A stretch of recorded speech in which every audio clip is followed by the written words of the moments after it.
I am the Tofu Golem. Please enjoy the video. You already have Chrome and a target web page. Now open Developer Tools so you can run or inspect JavaScript. Press F12 or Ctrl plus Shift plus I, that brings up the Dev Tools panel. Once open, make sure the Console and Sources tabs are visible, because those are where you execute and debug scripts. If you prefer menus, click the 3 dots, right arrow More Tools, right arrow Developer Tools. This step gets you from passive browsing to an interactive JavaScript environment quickly and reliably.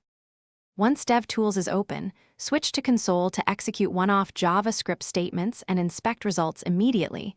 Type a line and press Enter.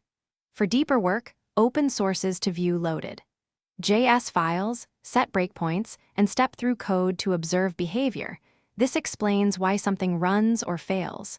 You can edit code in place and save changes to local overrides for testing. Make sure to enable Pretty Print when files are minified, so you can read and navigate the code effectively.